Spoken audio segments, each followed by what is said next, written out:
Graça e paz, como estão? Deixa eu te fazer uma pergunta. Como anda seu casamento? Pois é, como anda seu casamento? Será que ele ainda tá com aquela chama do primeiro amor? Será que não caiu na rotina o seu casamento? E também cabe aqui para aqueles que estão no namoro, aquele que espera a namorada, principalmente a mulher, né? A mulher é aquela que fica mais ansiosa para esperar um namorado chegar na casa dela, e ela vai se frequenta toda, e aí chega a hora de ele ir embora, mas ela quer que ele fique. Pois é, eu vejo muito o meu casamento, eu olho e vejo como está a minha relação com meu esposo, e assim eu consigo ver a minha relação com Deus. Será que você faz o mesmo? Será que o seu casamento com Deus não caiu na rotina? Porque o meu já caiu da rotina. Sim, né? Nesses 10, 12 anos de caminhada com Deus, com Jesus, a gente cai na rotina sim. Abandona o primeiro amor, como diz lá em Apocalipse. Por favor, abra sua Bíblia. Vamos meditar na palavra. Eu vou fazer a junção ali de Mateus 24 com Apocalipse. Então, João, que foi levado até a ilha de Patmos, escreveu Apocalipse, em visão, né? Jesus manda ele escrever as sete cartas devido a cada igreja, que também ele escreveu o Apocalipse. Então vamos para Apocalipse 2. Diz assim: ao anjo da igreja em Éfeso, escreve: estas são as palavras daquele que tem as 7 estrelas em sua mão direita e anda entre os 7 candelabros de ouro. Conheço as suas obras, o seu trabalho árduo e a sua perseverança. Então aqui ele está dizendo que ele conhece o seu trabalho árduo. Ele sabe o que tu anda fazendo, então ele conhece. Sei que você não pode tolerar homens maus, que pôs à prova os que dizem ser apóstolos, mas não são, e descobriu que eles eram impostores. Você tem perseverado e suportado sofrimentos por causa do meu nome, e não tem desfalecido. Mas contra você, porém, tenho isto: você abandonou seu primeiro amor. Lembre-se de onde caiu e arrependa-se, e pratique as obras que praticava no início. Quais as obras que você praticava lá no início da sua conversão? Puxa na sua memória. Se não se arrepender, virei a você e tirarei o seu candelabro do lugar. Mas há uma coisa a seu favor: você odeia as práticas dos nicolaítas, como eu também as odeio. Aquele que tem ouvidos, ouça o que o Espírito diz às igrejas. Ao vencedor darei o direito de comer da árvore da vida que está no paraíso de Deus. Então, assim como um dos sinais dos fins dos tempos, que diz lá em Mateus 24, que diz assim: devido ao aumento da maldade, o amor de muitos se esfriará, mas aquele que perseverar até o fim será salvo. E este evangelho do reino será pregado em todo o mundo como testemunho, e a todas as nações então virá o fim. Por que eu fiz a junção? Porque, primeiramente, a gente se esfria no amor para com quem? Com Deus, certo? Então, muito assim como eu posso dizer, tá? Eu posso dizer porque eu me esfriei na busca, nessa caminhada com Deus. Eu me acomodei, caí na rotina.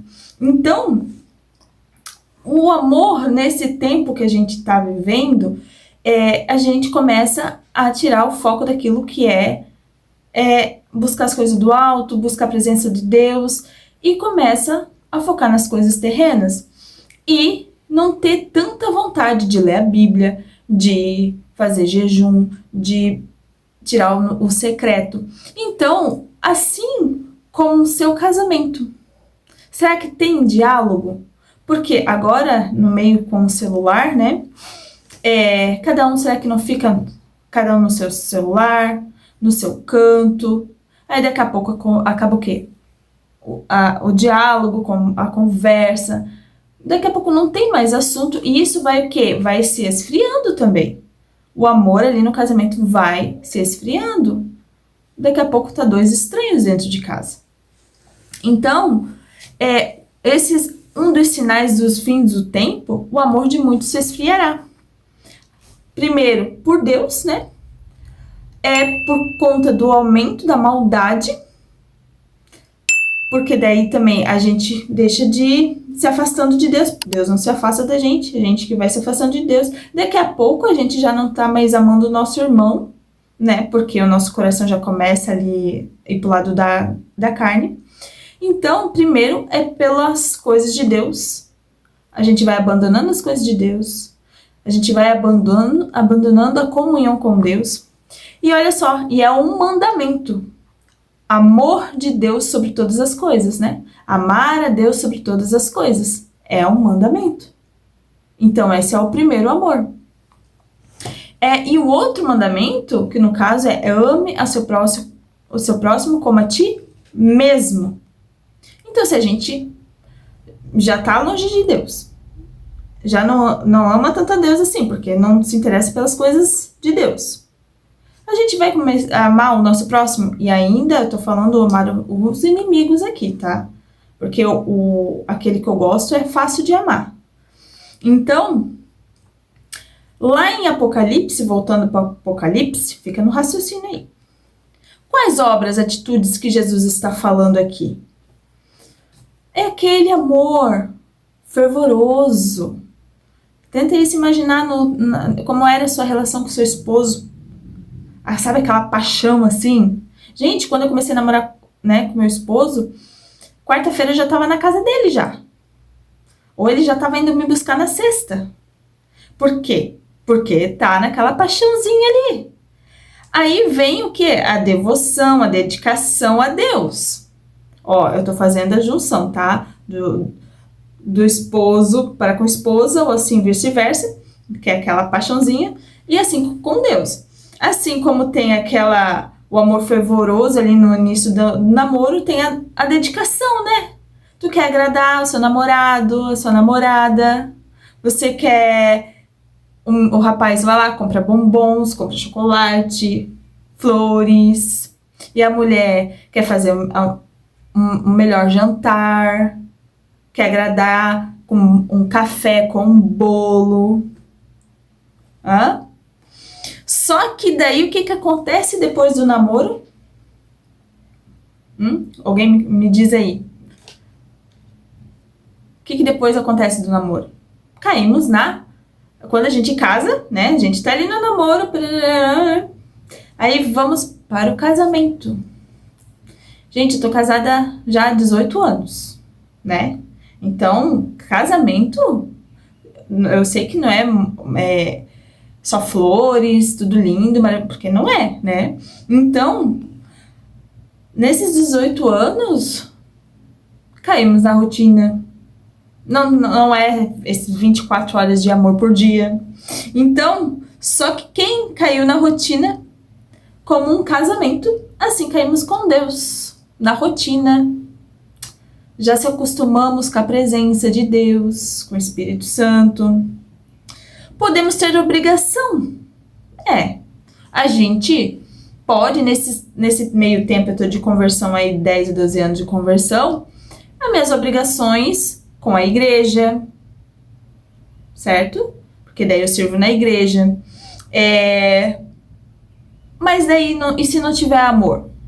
Não tô falando que eu sirvo na igreja por obrigação, tá? Mas eu estou falando que tem gente que já quer tanto na rotina que só vai só por ir, entendeu? Mas, nesse caso, aí só vai... tô na escala, então eu tenho que ir. Então eu vou mesmo. Só que Deus, ele sabe a intenção do teu coração. Fazer por fazer. Assim também cai a obrigação de uma esposa e de um esposo. Vamos supor, meu esposo agora chega em casa. Eu tenho a obrigação de ir lá fazer o café pra ele. Mas eu não colocar amor. Quer saber? Aí vai o café, sai ruim. O pão sai ruim. Entendeu? Então, olha a diferença de fazer por amor. Exemplo, quando estamos, né, apaixonados, que eu disse ali, né? Tem intencionalidade, o querer sempre estar junto, não ver a hora de passar e chegar e não quer que o outro vá embora logo. É assim o primeiro amor para com Cristo, como um namoro. Eu enxergo dessa forma, não sei você, mas eu consigo enxergar dessa forma. Tem chama no coração, sabe assim? Mas vem o casamento, como eu falei, né? Caímos na rotina, se acostumamos com a presença do marido, tá ali. Aí às vezes não passa dias, não dá mais um beijo, não dá mais um abraço. É tipo, beleza, irmão? Então, como os amigos, entendeu? E assim o marido se acostuma também com a esposa, né? E não é só isso, e isso cabe também na relação, na intimidade, entendeu? Porque daí se já assim, já meio que se esfriou, imagina na intimidade, se é que você me entende, entendeu? É pior ainda, porque daí chega pra namorar, não tem nada. Aí, entendeu? Então não, assim como com um beijo, com um abraço, né, com carícias, assim, vai aquecendo. E assim com Deus, com louvor, buscar, adorar, na palavra. Então a gente tem que buscar, a lenha para colocar no altar. Mas não tem, né? Aí vamos supor, aí não tem diálogo, não tem relacionamento íntimo, né? São só dois estranhos. Então, o nosso casamento é a nossa relação com Deus. Seja bem claro isso, tá? Pode contar que com o Senhor estamos da mesma forma, só em cinzas. Pois é. A nossa relação tem que ter intimidade com Deus, pra gente não esfriar, pra gente não cair na rotina de um casamento. Então Jesus, ele elogia o trabalho árduo daquela igreja, a paciência, a perseverança, porque assim, né, no casamento a gente também tem trabalho. A gente tem que ter aquele trabalho do zelo, do cuidado, né, cuidar um do outro, tanana. Tem que ter muita paciência, vamos contar, né, gente? A gente tem que ter uma paciência, perseverança, porque casamento tem que ter perseverança. Com Deus também, com o Senhor, com as coisas de Deus, nós temos que permanecer. Então, e o fato que eles não suportavam homens maus, né? Então, pode-se passar 30 anos de casamento, ou no caso, 30 anos de igreja, e você tá lá, meu filho, só por tá, sabe? Ou às vezes é mais porque já acomodou mesmo, aí já só olha mais para homem do que para Deus, vê o que o pastor só olha pro lado da carne do pastor, ou se o pastor fez isso, se o pastor fez aquilo, entendeu? E o problema, eu falei do elogio que Jesus elogiou a igreja, mas aí tem o problema, né? O problema, a igreja manteve uma doutrina e o serviço, mas perdeu a motivação do afeto genuíno por Cristo e pelo próximo. Lembra lá do amor que eu falei? De amar a Deus sobre todas as coisas, e o segundo é ame o seu próximo como a ti mesmo, lá em Mateus 24. Pois é. Então, ali você pode cair na doutrina da sua igreja. Só vou no culto porque senão meu pastor vai ver que eu não fui. Porque senão meu líder vai ver que eu não fui. Caiu na doutrina. Só ir por ir, servir por servir. Mas perdeu a motivação certa. O porquê que você tá lá? Você não foi porque Deus te chamou? Porque é a sua vocação? Porque eu tenho o prazer de servir. Então, pode ter religiosidade, servir ao Senhor, mas não ter amor. Assim como no casamento.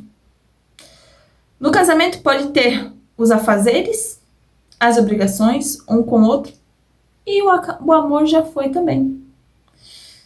Aí só fica ali o comodismo. Mas Jesus está chamando, Jesus está te chamando, os primeiros, as pessoas voltarem às primeiras obras, a praticar com a mesma paixão do início do namoro. Assim, Jesus está então chamando, assim como lá no início do namoro, assim o Senhor está nos chamando para o primeiro amor. Voltar à intimidade. Um casamento sólido pode ter problemas. Podemos se esfriar no meio da caminhada com o Senhor, mas o amor prevalece. Temos que cuidar para não cair na rotina. Eu fiz essa junção porque é mais pura verdade. Eu posso dizer fielmente a vocês que eu já caí nessa rotina, assim, de não querer orar, de não querer buscar mais, de se esfriar mesmo. E olha, assim, eu passei nesse deserto aí de seca por, se eu falar, acho que uns 2 anos, assim. Bem complicado. Porque daí é como tu querer meio que restaurar o teu casamento, entendeu? Já tá tão frio assim.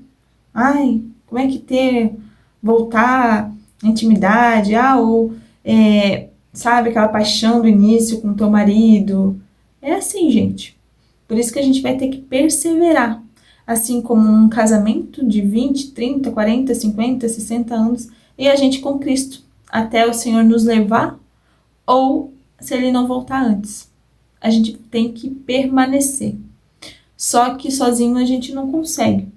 Aí nós temos que perguntar, né? O Senhor, Jesus fala ali, né? Lembre-te aonde caíste e volte. Ele fala, volte a praticar. Aí você vai ter que lembrar, poxa, o que eu praticava antes? Tudo começa na comunhão, no íntimo, no seu quarto. Mateus 6, que diz, entra no seu quarto, fecha a porta. Começa no secreto. A voltar para a intimidade com o Senhor. Então, essa mensagem eu deixo para vocês. Reflita. Vê aí se você já não caiu na religiosidade, nessas práticas de só fazer por fazer e não tem intenção. Quase eu falo um espanhol aqui. Sabe, a gente tem que colocar motivação. Tá certo que nem todo dia a gente vai estar disposto. Ai, Senhor, não tô com força para orar hoje. Ai, não tô com força. A gente clama, Senhor, nos ajuda. Não deixa eu cair, não deixa eu arrastada no chão, não. Porque até o fim, o Senhor diz aqui, ao vencedor darei o direito de comer da árvore da vida, que está no paraíso de Deus. Então vai ter recompensa para aqueles que permanecer. Graça e paz.